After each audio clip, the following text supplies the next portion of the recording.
Hi everyone, আসসালামু আলাইকুম। সবাই কেমন আছেন? আই হোপ সবাই সুস্থ আছেন, ভালো আছেন। আমরাও আলহামদুলিল্লাহ আল্লাহর রহমতে খুব ভালো আছি। আবার নতুন একটি ব্লগ ভিডিও দেখার জন্য আপনাদের আমন্ত্রণ জানাচ্ছি। আশা করছি আমার আজকের ভিডিওটা আপনাদের কাছে খুব ভালো লাগবে।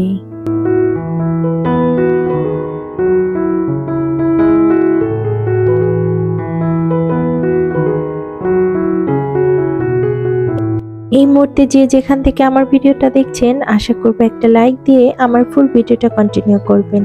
আপনার ছোট্ট একটা লাইক আমার ভিডিওটা অনেক মানুষের মাঝে পৌঁছে দিতে সাহায্য করবে, তাই আশা করব একটা লাইক দিয়ে আমার ফুল ভিডিওটা কন্টিনিউ করবেন।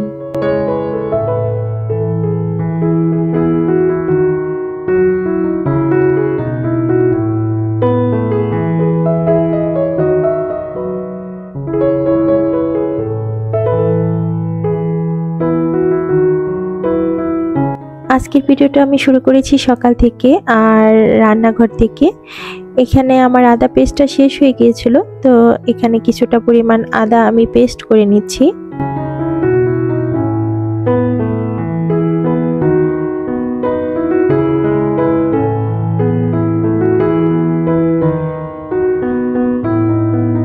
আমার কাছে সবথেকে এই আদা পেস্ট করাটা অলসতা কাজ করে।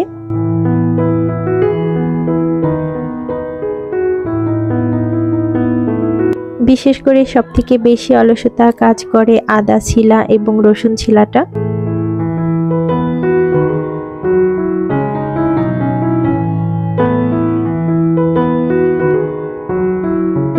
অলসতা লাগলেও কিন্তু কিছু করার নেই, যেহেতু আমি একা মানুষ, সব কাজ আমার নিজে হাতেই করতে হয়।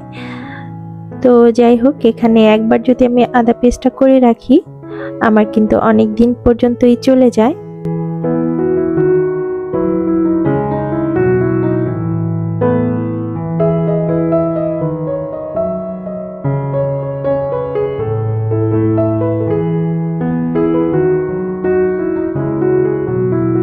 ভিডিওর এই পর্যায়ে আমি বলবো, আজকে যারা ফার্স্ট টাইম আমার চ্যানেলটা ভিজিট করছেন, আমার ভিডিওর কোনো অংশে যদি ভালো লেগে যায় তাহলে একটা লাইক দিয়ে আমার চ্যানেলটা সাবস্ক্রাইব করে রাখতে পারেন।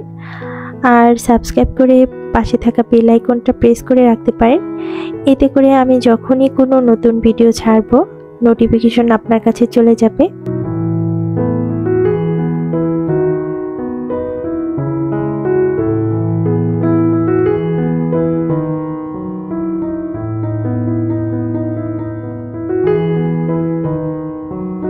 তো সকালে সব কাজ সারা শেষে আমি একটু বাইরে গিয়েছিলাম, আর বাইরে থেকে হালকা পাতলা কিছু বাজার নিয়ে এসেছি। আসলে যেটা আমার প্রয়োজন ছিল সেই বাজারগুলোই নিয়ে এসেছি।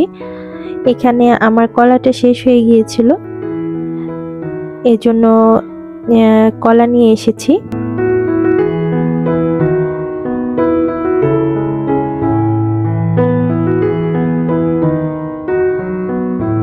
আসলে রোজার মাস যেহেতু, এই জন্য কলাটা একটু বেশি লাগে, কারণ প্রতিদিন চিড়ার সাথে আমরা ইফতারিতে কলাটা রাখি।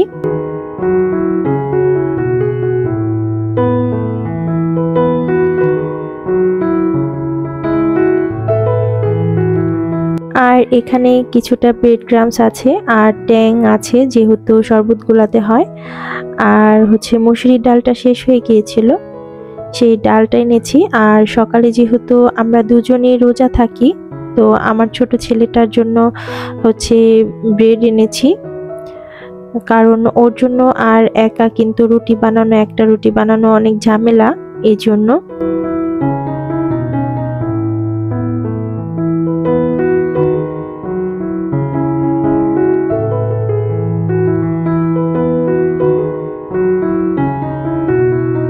আমার যে জারগুলো খালি হয়ে গিয়েছিল সেগুলো এখন আমি রিফিল করে নিচ্ছি।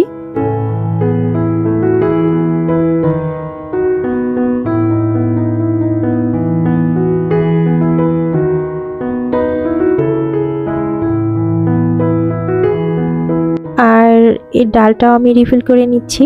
আর জারগুলো আমি আগে থাকতে থেকে ধুয়ে শুকিয়ে রেখেছিলাম। আর কাচের জারগুলো কিন্তু একটা জিনিস সবথেকে বেশি সুন্দর, সেটা হচ্ছে প্রতিবার ধোয়ার পর কিন্তু এটার গ্লেজটা আমার মনে হয় আরো বেশি বেড়ে যায়।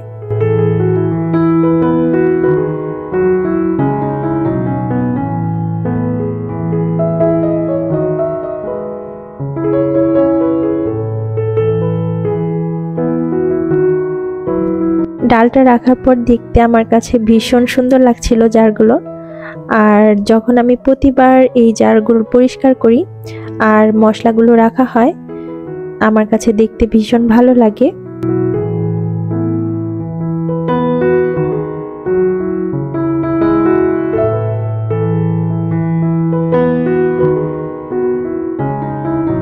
আর এখন চলে এসেছি ইফতারির পর।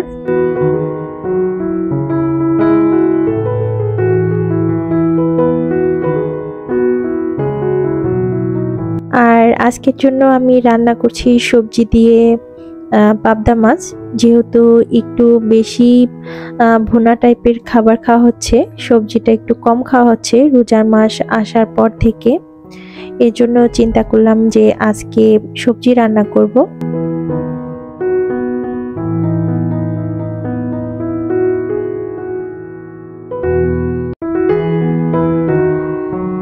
আর এখানে আমি 2-3 আইটেমের সবজি মিক্স করেছি, এভাবে আমার কাছে তরকারিটা খেতে বেশি ভালো লাগে।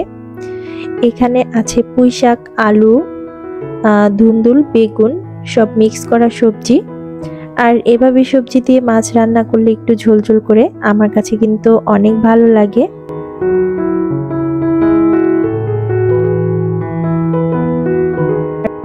আর এত কিছু রান্না বা ভাজাপুরি, রোজার মাসের এত ভাজাপুরি আইটেম করার পরও আমার রান্নাঘরটা কিন্তু একদমই ক্লিন থাকে।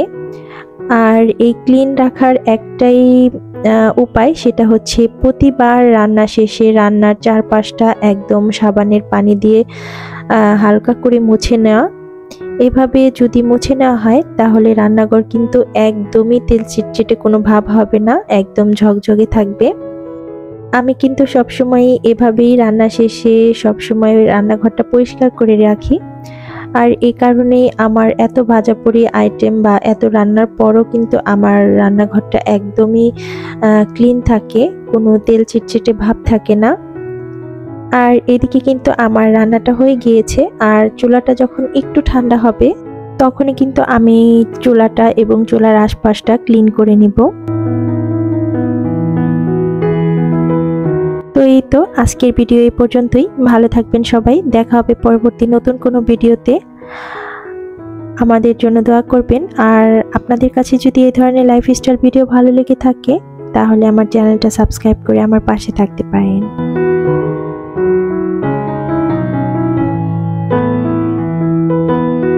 আমার আগামী ভিডিও দেখার আমন্ত্রণ জানিয়ে আজকের মতো এখানেই বিদায় নিচ্ছি। ভালো থাকবেন সবাই। আল্লাহ হাফেজ।